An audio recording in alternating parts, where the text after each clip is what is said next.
चांदीपुर गांव में एक टूटी फूटी झोपड़ी में शांति रहती थी। शांति की 3 बेटियां थीं, अर्शी, चेतना और प्रेरणा। शांति के पति ईंट भट्टे पर काम किया करते थे। कुछ साल पहले नदी में डूबने से उनकी मौत हो गई थी, जिसके बाद शांति के कंधों पर अकेले ही घर चलाने और बेटियों के पालन पोषण की पूरी जिम्मेदारी आ गई थी। ये सारी जिम्मेदारी मैं अकेले कैसे पूरा करूंगी? किसी का सहारा भी नहीं है। काम की तलाश में शांति उसी ईंट भट्टे पर गई जहां उसके पति काम करते थे। उसे देखकर ईंट भट्टे का मालिक बोला, इस काम में तो बहुत मेहनत लगेगी, तुम नहीं कर पाओगी। मालिक, आप बेफिक्र रहें, मैं आपका काम करूंगी। पति की मौत के बाद बेटियों की जिम्मेदारी मुझे ही उठानी है। मेहनत तो करनी ही पड़ेगी। ठीक है, कल से काम पर आ जाना और पगार काम पूरा होने पर ही मिलेगा।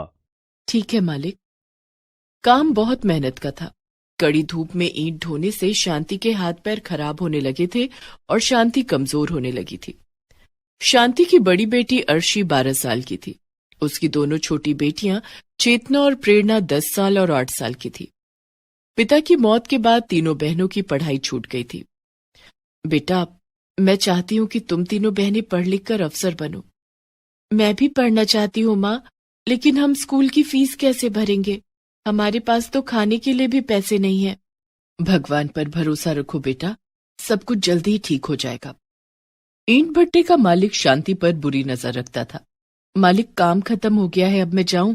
काफी देर हो गई है। अभी काम खत्म नहीं हुआ है, तुम्हें तो घर जाने की जल्दी रहती है। मुझे काम करने वाले लोग चाहिए। जी मालिक। जब सारे मजदूर चले जाएंगे तब तुम चली जाना। वो शांति के ऊपर बेवजह चीखता चिल्लाता रहता था और समय से पैसे भी नहीं देता था। मालिक, आज के पैसे दे देते। आज पैसे खत्म हो गए हैं, तुम पैसे कल ले लेना। एक दिन शांति की तबीयत ठीक नहीं थी। उस दिन उसका काम पर जाने का बिल्कुल मन नहीं था, लेकिन काम पर नहीं जाने का मतलब आज के पैसे भी नहीं मिलेंगे और घर में चूल्हा भी नहीं चलेगा। ये सोचकर शांति किसी तरह से उठी और नहा धोकर काम पर निकल गई। तबीयत खराब होने के कारण शांति को चक्कर आ जाता है और उसके सिर से सारी ईंटें उसके पैर पर गिर जाती हैं। आ! उसके पैर से काफी खून बह रहा था। ये देखकर वहां काम कर रहे दूसरे मजदूर आ जाते हैं। अरे, इसे तो चोट लग गई है, काफी खून बह रहा है। तभी ईंट भट्टे का मालिक वहां आता है और गुस्से में चिल्लाने लगता है, सारा ईंट बर्बाद कर दिया है, मेरा नुकसान कर दिया। मैंने पहले ही कहा था ये काम तुमसे नहीं हो पाएगा। मालिक, मुझे माफ कर दीजिए। दरअसल आज मेरी तबीयत खराब है, इसलिए मुझे चक्कर आ गया, जिस वजह से सारी ईंटें गिर गईं। अब निकल जाओ यहाँ से। मालिक, मुझे थोड़े से पैसे दे दीजिए, इलाज करवा लूंगी। पैसे चाहिए तो आओ मेरे घर, घर आके पैसे ले जाना। शांति मालिक की बात समझ गई और बिना पैसे लिए वहां से चली गई। शांति घर की ओर निकल पड़ी। रास्ते में उसके पति के दोस्त अशोक ने उसे देख लिया और कहा, अरे भाभी, आपके पैरों में ये चोट कैसे लग गई? क्या बताऊं भैया, पैरों पर ईंट गिर गई जिससे चोट लग गई और मालिक ने गुस्से में काम से भी निकाल दिया। भाभी, आपके पैरों से तो बहुत खून निकल रहा है, आप पहले अस्पताल चलो, आपका इलाज करवा दूंगा। अरे नहीं भैया, मेरे पास इलाज के लिए पैसे नहीं हैं। ये अपने आप ठीक हो जाएंगे। अरे नहीं, अपने आप कैसे ठीक हो जाएंगे? आप चलो मेरे साथ, पैसे की फिक्र आप मत करो। अशोक शांति को एक सरकारी अस्पताल में ले जाता है। वहां वो शांति के पैरों का इलाज करवाता है और दवाइयां दिलाकर उसे घर पहुंचा देता है। तभी शांति की तीनों बेटियां उसके पास आ जाती हैं और शांति के पैरों में बंधी पट्टी देखकर घबरा जाती हैं। माँ, ये तुम्हारे पैरों में क्या हुआ? ये चोट कैसे लग गई? कुछ नहीं बेटा, ठीक हो जाएगा, तुम परेशान मत हो। अर्शी बहुत समझदार थी। वो समझ गई थी कि माँ घर का खर्चा चलाने के लिए परेशान है। अर्शी ने शांति को समझाते हुए कहा, तुम चिंता मत करो माँ, भगवान हमारी मदद जरूर करेंगे। देखना, एक दिन सब ठीक हो जाएगा। इतना कहकर अर्शी उसी समय पास के स्कूल में गई जहां वो पहले पढ़ने जाती थी।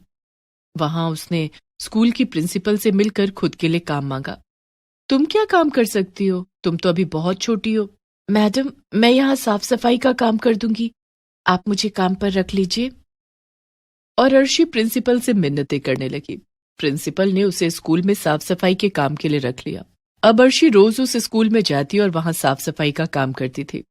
अर्शी साफ सफाई का काम खत्म करने के बाद स्कूल के बच्चों को पढ़ते हुए देखती थी और खुश होती थी। एक दिन प्रिंसिपल ने उसे देख लिया। प्रिंसिपल ने उसे अपने पास बुलाया और कहा, तुम पढ़ना चाहती हो? जी मैडम। अर्शी फिर कहती है, मेरी 2 छोटी बहनें भी हैं, वो भी पढ़ना चाहती हैं। ठीक है, कल तुम अपनी मम्मी और दोनों छोटी बहनों को यहां लेकर आना। ठीक है मैडम। अगले दिन अर्शी, शांति और दोनों छोटी बहनों को लेकर स्कूल आती है। शांति, आज से स्कूल की साफ सफाई और देखरेख का काम तुम करोगी। आज से तुम्हारी तीनों बेटियां इस स्कूल में पढ़ेंगी। मैडम आपका बहुत बहुत धन्यवाद। अब शांति अपनी तीनों बेटियों को लेकर स्कूल जाती थी। वो स्कूल की साफ सफाई और देखरेख का काम करती और उसकी बेटियां स्कूल में पढ़ाई करती थीं। स्कूल से आने के बाद शांति का बाकी का समय यूं ही खाली गुजरता था, जिसे वो बेकार नहीं जाने देना चाहती थी। मैडम, मैं स्कूल का काम खत्म करने के बाद हॉस्टल की साफ सफाई का भी काम करूंगी। बदले में आप मुझे थोड़े पैसे और दे दीजिएगा। तुम हॉस्टल का काम तो कर सकती हो, लेकिन इसके बदले में तुम्हें पैसे नहीं मिलेंगे। फिर क्या मिलेंगे मैडम? तुम्हारी बेटियां पढ़ाई में बहुत तेज और होनहार हैं। तुम्हारे काम के बदले में मैं इन्हें अलग से ट्यूशन पढ़ाऊंगी, जिससे तुम्हारी बेटियां पढ़ लिख कर अफसर बन जाएंगी और इनकी स्कूल की फीस भी फ्री हो जाएगी। प्रिंसिपल की बात सुनकर शांति बहुत खुश हो जाती है। धन्यवाद मैडम। शांति की बड़ी बेटी अर्शी अब थोड़ी बड़ी और समझदार हो गई थी। माँ, मैं स्कूल के छोटे बच्चों को ट्यूशन पढ़ाऊंगी और उससे मिले पैसों से घर का खर्चा चलाने में तुम्हारी मदद करूंगी। वाह मेरी बच्ची। धीरे धीरे शांति की दोनों बेटियां प्रेरणा और चेतना भी बड़ी और समझदार हो गई। वो भी अर्शी की तरह स्कूल के छोटे बच्चों को ट्यूशन पढ़ाती और खुद भी पढ़ाई करती थी। कुछ साल बाद शांति की तीनों बेटियों ने अच्छे नंबरों से पास करके स्कूल की पढ़ाई खत्म की और कॉलेज में एडमिशन ले लिया। शांति की तीनों बेटियां काफी होनहार थीं। तीनों को कॉलेज से स्कॉलरशिप भी मिली और तीनों ने अपनी आगे की पढ़ाई जारी रखी। शांति की तीनों बेटियों ने अपनी मेहनत और लगन से कॉलेज की पढ़ाई पूरी की। माँ, मैं कलेक्टर बनना चाहती हूँ, आगे और पढ़ना चाहती हूँ। हाँ मेरी बच्ची, तू खूब मेहनत कर, हम सब तेरे साथ हैं। शांति की तीनों बेटियों ने प्रतियोगिता परीक्षाओं की तैयारी शुरू कर दी। दिन रात कड़ी मेहनत के बाद शांति की बड़ी बेटी अर्शी कलेक्टर बन गई। दूसरी बेटी प्रेरणा नेवी में अफसर बन गई और तीसरी बेटी चेतना ने इंजीनियरिंग की परीक्षा पास की और एक मल्टीनेशनल कंपनी में इंजीनियर के पद पर कार्य करने लगी। हमें आशीर्वाद दो माँ, तुम्हारी मेहनत के कारण ही आज ये सब हो पाया है। हमारी कामयाबी का सारा श्रेय तुम हो माँ। और अब तो हम सभी बड़े से बंगले में रहेंगे, दीदी को सरकारी बंगला जो मिला है। और सब हंसने लगते हैं। शांति के पास काम करने के लिए अब नौकर चाकर, माली, ड्राइवर सब थे। उन चारों का जीवन अब सुख शांति से कट रहा था। मैं कितनी खुश नसीब हूं कि मुझे तुम तीनों बेटियां मिली। नहीं मां, हम तीनों खुश नसीब हैं कि तुम हमारी मां हो।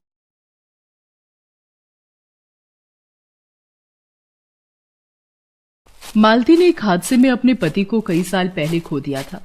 उसके 2 बच्चे थे, रिंकू और पिंकी।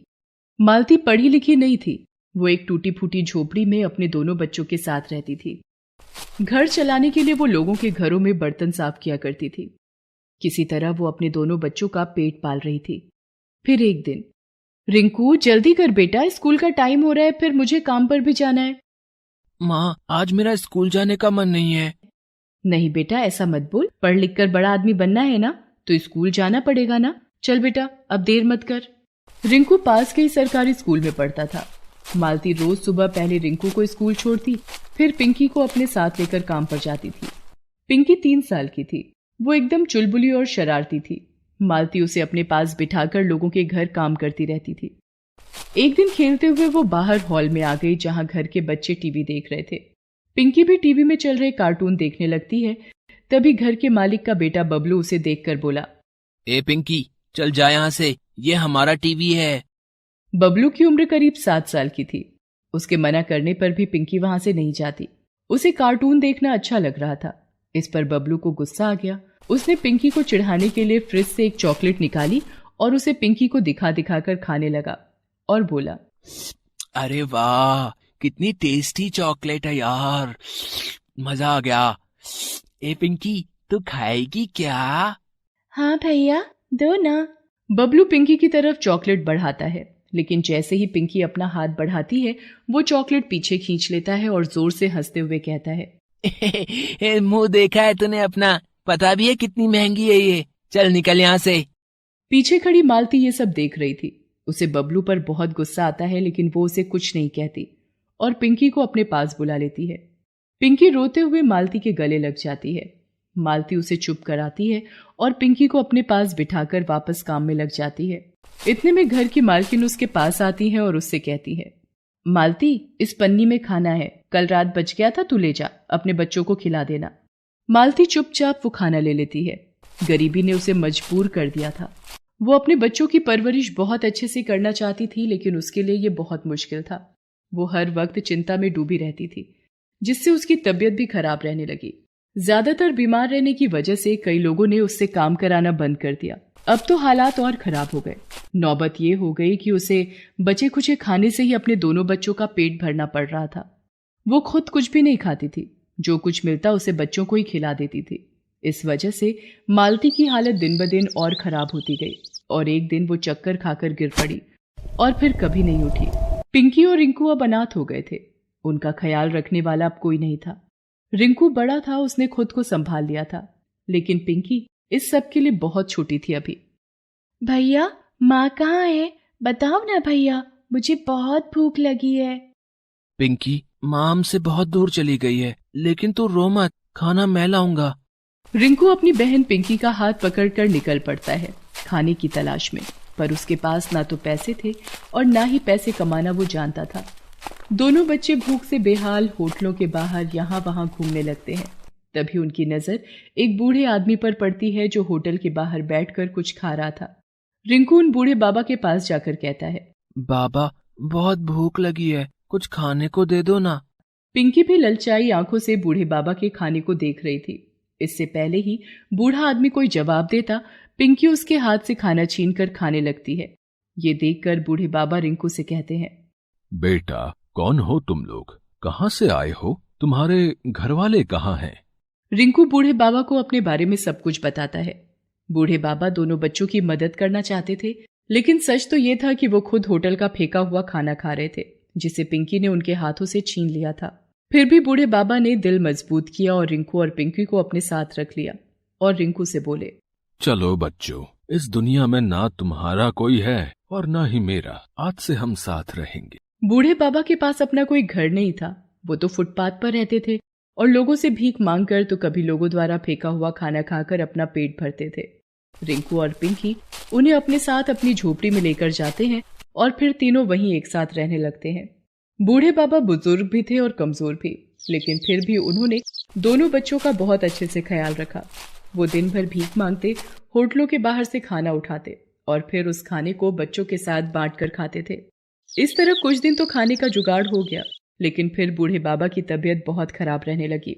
रिंकू ने बूढ़े बाबा को घर से बाहर जाते देखकर उनसे कहा, कहाँ जा रहे हो बाबा? आपको तो तेज बुखार है, आज मुझे जाने दो, मैं सबके लिए खाना लेकर आऊंगा।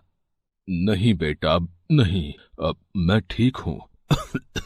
तुम घर पर रहो पिंकी के साथ। मैं जाता हूँ और कुछ लेकर आता हूँ खाने के लिए। बाबा झोपड़ी के बाहर निकले ही थे कि अचानक बेहोश होकर जमीन पर गिर गए। दोनों बच्चे उन्हें सहारा देकर बिस्तर पर लिटाते हैं और बाबा को पानी पिलाते हैं। थोड़ी देर बाद बाबा को होश तो आ जाता है, लेकिन अब भी वो खड़े होने की हालत में नहीं थे। रिंकू को समझ आ गया था कि अब उसे ही कुछ करना होगा। वो पिंकी को बाबा के पास छोड़कर घर से बाहर निकल जाता है। वो पूरा दिन इधर उधर भटकता है, लेकिन उसे खाने के लिए कुछ भी नहीं मिलता। अचानक उसे एक बेकरी की दुकान दिखाई देती है। वो चुपचाप एक ब्रेड का पैकेट उस दुकान से चुरा लेता है। घर पहुंचकर वो देखता है कि पिंकी एक सूखी सी रोटी खा रही है। रिंकू उससे कहता है, पिंकी, ये क्या खा रही है तू? कहाँ से लाई ये रोटी? भैया, बाहर जो टॉमी घूमता है ना, एक अंकल उसके लिए ये रोटी डाल गए थे। टॉमी ने उस रोटी को सूंघा, लेकिन पता नहीं क्यों उसने ये रोटी खाई नहीं। मुझे बहुत भूख लग रही थी भैया, इसलिए मैंने ये रोटी उठा ली। भैया, टॉमी को बुरा लगा होगा क्या मैंने उसकी रोटी उठा ली तो? पिंकी की बात सुनकर रिंकू की आंखों में आंसू आ जाते हैं। वो पिंकी को गले से लगा लेता है और उससे रोटी लेकर बाहर फेंक देता है। फिर उसे ब्रेड के पैकेट से ब्रेड निकाल कर खाने को देता है। पिंकी बड़े मन से ब्रेड खाती है और उसे खाते देखकर रिंकू को बहुत सुकून मिलता है।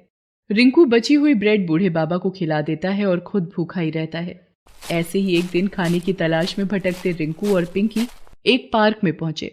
पार्क में लगे झूलों को देखकर पिंकी ने रिंकू से कहा, भैया देखो ना कितने अच्छे झूले हैं, मुझे भी झूलना है इनमें।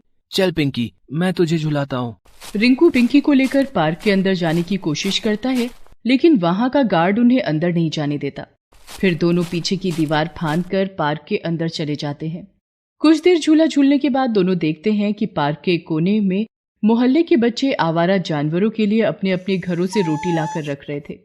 ये देखकर पिंकी रिंकू से कहती है, भैया देखो ना कितनी सारी रोटियां हैं, बाबा ने कल से कुछ नहीं खाया और मुझे भी भूख लगी है।